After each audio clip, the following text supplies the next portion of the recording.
प्यारे बहनों और भाइयों, मेरा नमस्कार स्वीकार हो। आज हम आपके लिए आध्यात्म क्षेत्र में बताएंगे कि चित्त निरोध किसे कहते हैं। तो देखिए, चित्त वृत्ति निरोध का मतलब क्या होता है। चित्त की वृत्तियों को रोकने का नाम योग है। चित्त की वृत्तियाँ चेष्टाओं को बहिर्मुखी होने से,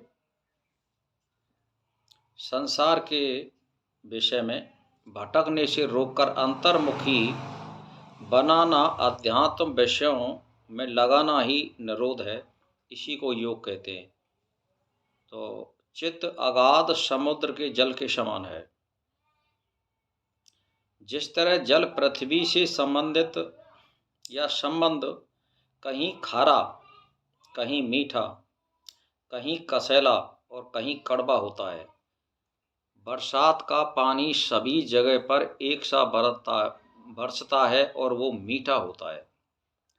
लेकिन पृथ्वी के संसर्ग से वो कहीं मीठा, कहीं खारा, कहीं कसैला और कहीं कड़वा होता है, और कहीं बिल्कुल ऐसा लगता है कि वो ना मीठा ना खारा। तो ये पृथ्वी के संसर्ग से हो जाता है। ऐसे ही हमारा चित्त काम, क्रोध, लोभ, मोह से बदलता रहता है। वायु के वेग से जैसे जल में तरंगें उठती हैं, उसी प्रकार चित्त इंद्रियों के द्वारा सांसारिक विषयों से आकर्षित होकर उसके आकार में परिणत होता रहता है। यह चित्त की वृत्तियां कहलाती हैं। तो जैसे तुम्हारी वृत्तियां होंगी, ये चित्त उसी के अनुसार बदल जाता है। तो मैंने समुद्र में से जो पानी बरसात के रूप में बरसता है और वो मीठा बरसता है और संसर्ग से खारा हो जाता है, कहीं कड़वा और कहीं कसैला हो जाता है, उसी प्रकार हमारा मन विषयों के अनुसार बदलता रहता है।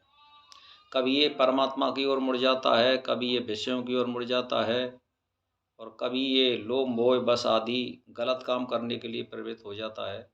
इसी को रोकने का नाम चित्तवृत्ति निरोध है। हम बंद कैसे लगाएं इस पर? तो इसके लिए मैं आपके लिए एक ही क्रिया बता रहा हूँ कि 2x2 का एक सफ़ेद कागज़ काटो और उस पर एक छोटी बिंदी चिपका दो। उस पर त्राटक करिए अपने मंत्र का या ओम का, या गायत्री के नाम से। ज़्यादातर ओम से होता है त्राटक।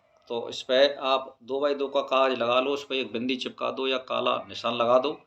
उस पर 10 मिनट या 15 मिनट डेली आप उस पर दृष्टि मारें, एक जगह एक टक, और कभी भी मारें एकांत में।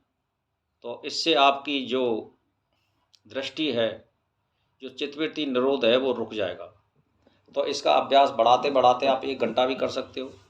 तो इस तरह से जब इसको आप परिपक्व कर लें, साल 6 महीना में या 2-4 महीना में, तो फिर अपनी दृष्टि को वृत्ति में लगाइए। यहाँ पर इस जगह पर घुमा करके इस जगह पर देखना आरंभ कर दीजिए और अपने मंत्र का जाप करते जाइए।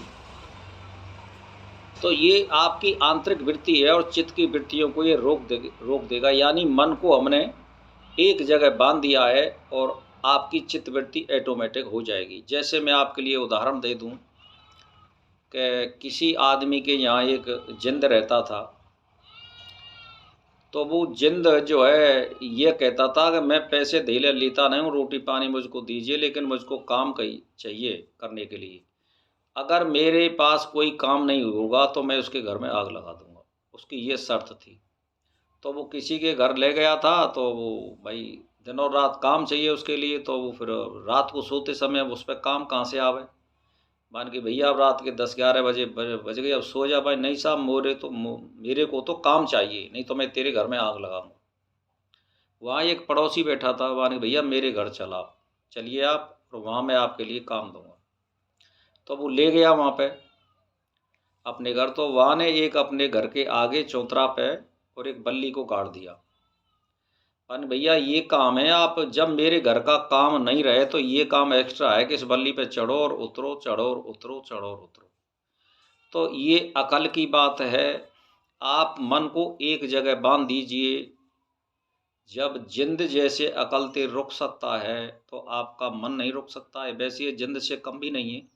इसीलिए आप एक जगह इसको बांध दीजिए और एक जगह ध्यान लगाइए। आप सहस्रार में भी आप लगा सकते हो, नाक पे भी लगा सकते हो, भ्रगटी पे भी लगा सकते हो, नाभि पे लगा सकते हो। लेकिन सबसे जो बढ़िया श्रेष्ठ है वो भ्रगटी है, इस पे लगाइए।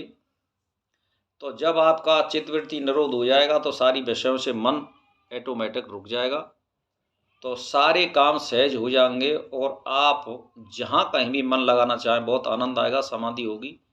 तो बहनों और भाइयों, इतना ही बता सकता हूँ। वीडियो बड़ा होने को जा रहा है, बस इसी के साथ मेरा नमस्कार स्वीकार।